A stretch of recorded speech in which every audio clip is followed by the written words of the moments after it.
Hello there, welcome to Life Lived Out of Order. Today I want to talk about split payment plans, or also known as bi-weekly payment plans. Basically, just legal scams. Now, I first discovered third-party bi-weekly payment plans back in 2007 when I bought a house. I got the offer in the mail and I decided to investigate it, and I can tell you that it is 100% a scam operating 100% within the law, and I'm going to tell you how that works.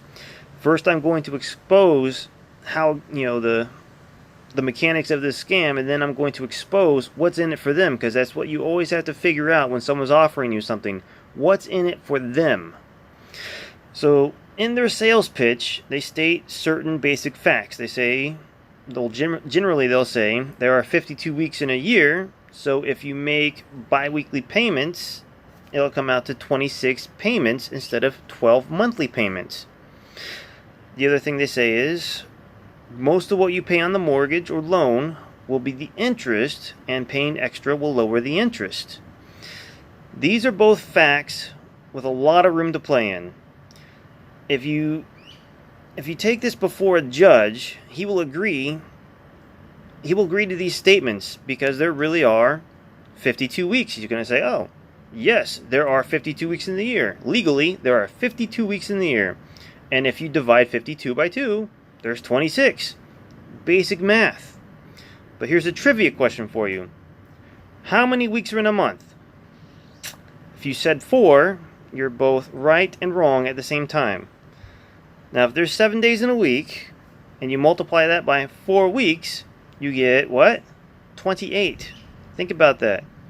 There's only 1 month in the year that actually has 28 days, and it only has 28 days 3 out of every 4 years. The rest of the year, you have 30 or 31 days. Think about that. This is where they get you with that pitch, because there's really 4.5 weeks and 11 months out of the year. This is why so many financial payment options, like direct deposit when you're getting paid, key off of the 1st and the 15th of the month. Because you can't actually say bi-weekly. You can't actually say every 2 weeks, because it pretty fast is going to derail. It's always the 1st and 15th. Now, as for the interest on a loan, each type of loan functions slightly differently from the other, but across the board, the amount of interest is based off of the principal of the loan, or how much you borrowed. For instance, and this is just a very basic scenario, you have to do your own math on this. For a 30-year fixed mortgage of $100,000 with the 3.92% interest rates, you will actually pay off $157,320. But that's if you stick to the 30-year payment plan. But if you were to pay it off faster, if you were to do it in 25 years versus 30 years, then that's 5 years of interest that you're not paying. So you see how that works? Now, for personal loans, mortgages, and credit cards, the faster you pay them off, the less you pay in interest. Pawns are the only loan I can think of where this does not work that way, but that is not really important to this conversation. Now, when you look at your bills, when you look at your credit card bills or your mortgage bills, they're going to say minimum payment. That's just the minimum standard you need to meet. Below that, and you're going to get dinged. There isn't exactly a maximum payment. The maximum payment is essentially the principal of the loan, the maximum amount of that loan. And if you pay over that loan, they will actually cut you a check to make up the difference. And something you can do, so a problem you may run into, that I have run into before, is when I get the money, I will pay off my credit cards in a lump sum. And then I will still get a bill saying that I owe them like $6 in interest or something. I'm like, okay, well, no. That's some stupidity that'll actually go on for a few months, where they're going to say you're past due. So eventually you call them up, or they'll call you. And I've had these conversations before where I'm like, hey, I don't owe you anything. I paid off my loan. They're like, no, you still owe me, you still owe us $6. I'm like, okay, I'll play this game. So I would ask them, you ask them the same. Okay, so When did I make my last payment? Arbitrarily, let's say January 27th. Okay, my last payment on, okay, so on January 27th, what was the amount I paid to you? $1,200. So on January 27th of this year, how much did I owe you? $1,200. Oh, okay, well, I'm glad I could settle this for you. And I just hang up the phone.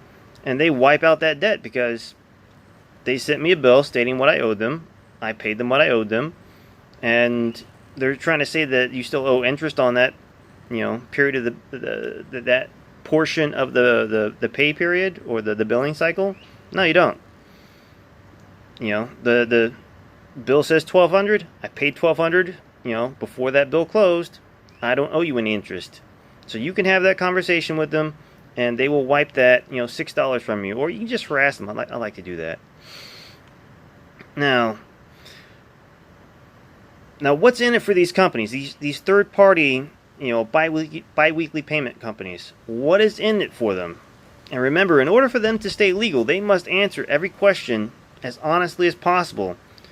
So you can go and ask them yourselves, but what they get is, one, they get the setup fee because they're going to ask you up front. They're like, oh, we need like $200 to start setting up the account for you. Okay.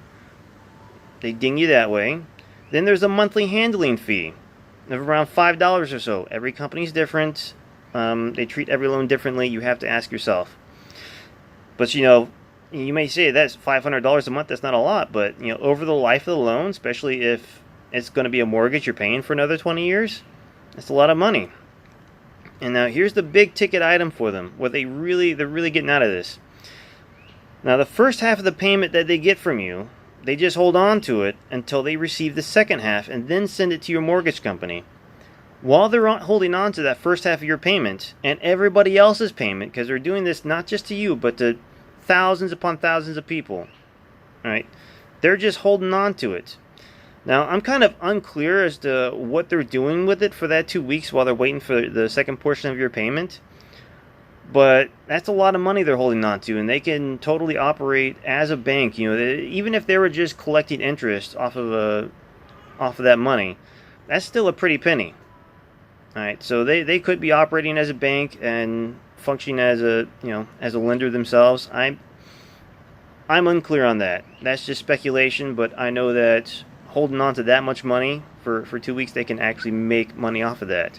That is what they're getting out of this scam. Now, I'm going to give you a scenario to help bring this all together. Now, assume you have a $1,000 monthly mortgage payment. The third-party scammers will break that down into two payments of $505. That will come out to $1,010 a month. That will include a $5 handling fee and an extra $5 a month being paid towards the principal of your mortgage. But that's just a theoretical scenario in order for me to stay legal myself. But you can ask them every question they have to answer.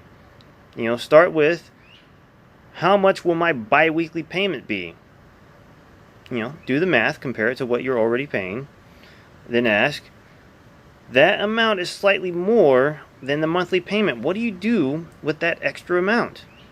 They have no choice but to answer.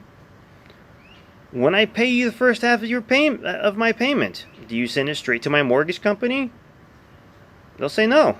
Quite honestly, even if you talk to your mortgage companies or your credit card companies, they're going to tell you that they don't want you to they don't want you to send them 2 checks in a billing period. You can do that. They don't care. I mean, who gives you money and then you're like, oh, no, thank you. I'd rather receive this money next week? No. You accept money that's given to you, especially if, someone's paying their bills. If you give something to someone on credit, if you're running a company and you give something to someone on credit, you want them to pay you back as fast as possible. So you can pay over your minimum payments just fine. And actually, credit card companies got sued over this many years ago because people were only paying their minimum payments. And they're like, I've been paying my credit card for 10 years. I don't understand why I still owe them. Well, dumbass, you're paying the minimum payment. You can pay over. It's okay. Pay over, pay faster, you pay less in interest. So that is And I didn't realize how much little knowledge there was on these biweekly payment plans. But I saw a video a while ago of someone praising them, and then everyone was like, "Oh wow, this is great information," and I'm on there like, "No, no, this isn't how it works. This isn't how any of it works. This is dumb." So this is one of those things where I want to help young people realize, if you want to get control of your finances, you need to ask questions. You need to understand things before you get involved with them. And if something sounds off, keep asking until you get the key information there. Bi-weekly payments are a legitimate scam using basic fifth grader facts to sell you on it. Do not do them. Have a good day.